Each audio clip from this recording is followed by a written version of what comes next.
Assalamualaikum warahmatullahi wabarakatuh. Teman-teman, jumpa lagi dengan saya di Mas John Official. Siapa yang nggak kenal Fachri Hamzah, politikus kondang asal Nusa Tenggara Barat, ya, yang dulu pernah bergabung di Partai PKS, Partai Keadilan Sejahtera, dan pernah menjadi wakil rakyat Dapil NTB, ya. Fachri Hamzah ini dulu selalu mengkritisi pemerintahan Bapak Jokowi atau selalu mengkritisi Jokowi. Yang mana memang dulu Fachri Hamzah ini adalah tidak senyambung dengan program Bapak Jokowi gitu kali ya. Selalu dia mencela, selalu di program-program Bapak Jokowi itu selalu dikritisi lah seperti itu ya. Dan sampai akhirnya Bapak Prabowo bergabung di koalisi Bapak Jokowi. Disitulah Fachri Hamzah menyadari bahwa yang dikritisi itu sebenarnya adalah orang yang membangun Indonesia. Nah, dulu pernah mengkritisi, sekarang udah insaf. Bapak Fachri Hamzah ini benar orang Bapak Prabowo ya. Dari 2014 waktu Bapak Prabowo itu menyalonkan presiden, memang Fachri Hamzah ini sudah bergabung di kubunya Bapak Prabowo. Jadi memang ya pro dan kontra lah. Ya, tidak pro ke Pak Jokowi tentunya. Kala itu selalu, makanya di saat debat-debat Pilpres atau di saat panas-panasnya mau Pilpres, Fachri Hamzah selalu tampil dan mengkritisi Bapak Jokowi. Iya kan?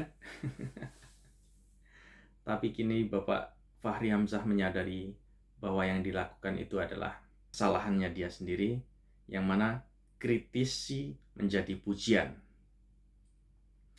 Ya, memang sekarang Bapak Fachri Hamzah menyadari bahwa Bapak Jokowi itu adalah orang baik, orang yang membangun Indonesia. Dan Muhammad Owi Firdaus yang dulu selalu menentang kebijakan Bapak Jokowi, selalu bikin onar, selalu demo sana sini, dan dulu adalah bergabung dengan Egy Sujana, dengan Roy Suryo, ya, golongan-golongan mereka lah. Tapi sekarang sudah insaf menyesali perbuatannya. Dia menyesali bisa bergabung dengan Roy Suryo CS. Firdaus ini meneteskan air mata di saat menyesali perbuatannya, saat memfitnah Bapak Jokowi dan selalu membuat onar. Karena Firdaus juga adalah orang Bapak Prabowo. Disitulah Firdaus merasa bimbang. Ada orang sebaik itu. Orang yang ya, Pilpres itu kan berlawanan. Saling serang awalnya.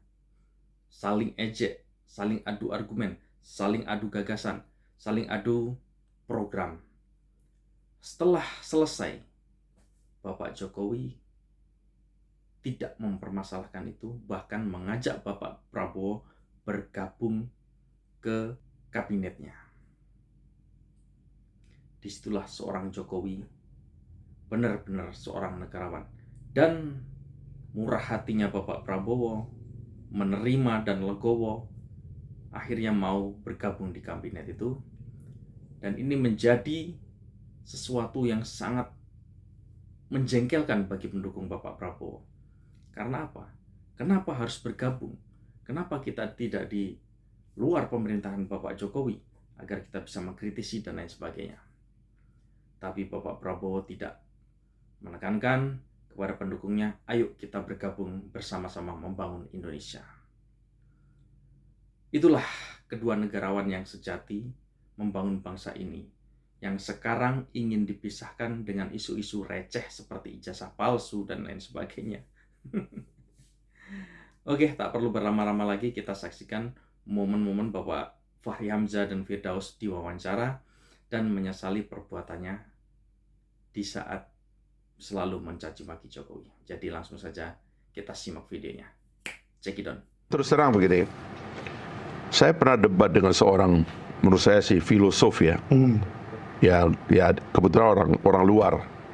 Agak tajam saya berdebat tentang Pak Jokowi karena saya mengungkap kepada dia bahwa Pak Jokowi terlalu sederhana, gitu. Tapi dia jawab saya dengan singkat begitu. Kamu kira orang bisa mengalahkan orang di kota 2 kali, dia bilang, di provinsi dan di negaranya 2 kali, kamu anggap orang sederhana? Dia bilang, come on, dia bilang, coba kamu berpikir agak dalam. Dia bilang begitu sama saya. Saya sebagai orang politik agak tertampar dengan kalimat itu, dan saya cari tahu. Salah satu temuan saya adalah ada banyak khazanah politik yang kita nggak tahu dari Pak Jokowi itu, karena di antara yang paling kuat, terutama dalam kultur orang Jawa, itu adalah kemampuannya mengolah jiwa untuk mengatur situasi di sekitarnya, itu hebat sekali gitu. Dan kita kadang-kadang orang luar Jawa terutama itu nggak sabaran untuk melihat itu. Dan itu di antara yang dimiliki oleh Pak Jokowi. Makanya saya dulu nggak bisa membaca. Saya pengkritik Pak Jokowi, tapi tahu nggak, kalau ada rapat konsultasi, dia nggak mau kalau Pak Fahri nggak hadir. Itu pesan dia kepada Setia Novanto. Walaupun waktu itu tetap jadi pengkritik. Saya pengkritik. Setia Novanto, Bambang Susetio, ya kan, Ade Komarudin, ketua DPR 3 kali karena pada waktu itu ada gonjang-ganjing. Setiap rapat konsultasi dia nggak mau kalau Pak Fahri nggak ada. Apa sebabnya? Nah itu dia, itu satu Bang ya. Yang kedua, waktu kita perpisahan Bang, itu dia kumpulkan ketua komisi dan ketua fraksi semua. Dia bilang yang membela saya di DPR itu hanya Pak Fahri. Wow. Yang lain nggak bela saya. Bela apa ini? Nggak tahu. Waktu itu memang kita lagi terakhir kan ada perubahan undang-undang KPK kan. Jadi dia lihat saya. Tapi menurut saya ini orang aneh juga ya. Kaget dong ya. Terbalik gitu loh berpikirnya itu.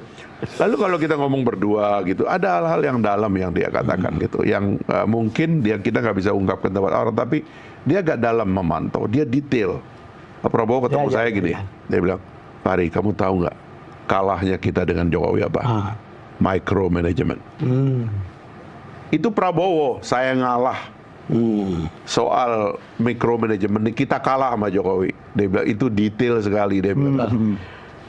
Jadi saya akhirnya kan setelah saya di luar kan, dan tadi saya katakan saya nggak lagi bertugas untuk mengkritik eksekutif karena saya bukan legislatif begitu ya. Saya coba baca gambar besar ini secara baik, karena itulah saya coba memahami simbol-simbol yang dia buat. IKN itu mimpi Bung Karno. Betul. Udah ada tempatnya lagi yang ditentukan. Pak Harto sempat membebaskan lahan di Jonggol, ibu kota. Pak Habibie berbicara tentang itu, semua presiden berbicara. Pak Jokowi tiba-tiba dia patok, bebaskan lahan, dia bilang dia taruh alat berat, gerak, dia bangun. Ini apa namanya gitu loh. Orang pembenci Pak Jokowi karena saya pendukung Pak Prabowo. Waktu 2014. Saya ketua umum 2019. ya. 2009 saya. Oh, dari 2009. Saya dukung Pak Prabowo dari 2009 sampai sekarang, sampai sekarang saya di Gerindra.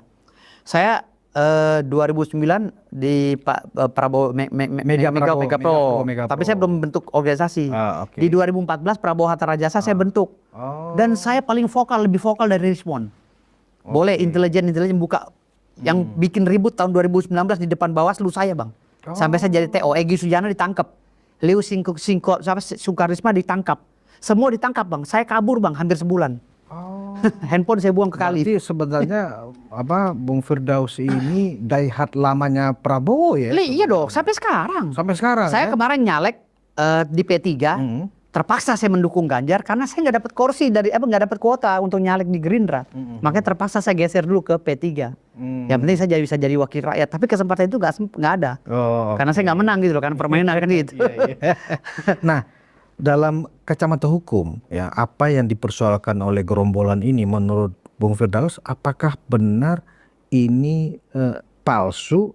Apakah emang ini harus ditelisik dengan pendekatan digital forensik atau kimia forensik? Karena kan ini fisik gitu loh, bukan produk yang sifatnya foto atau produk-produk digital. Gitu. Gini mana? Saya tidak mengarah ke situ dulu. Itu lebih spesifik nanti. Tapi saya lebih kepada pengaruh sosial, pergaulan. Dampak sosial dari pergaulan sekelompok ini gitu.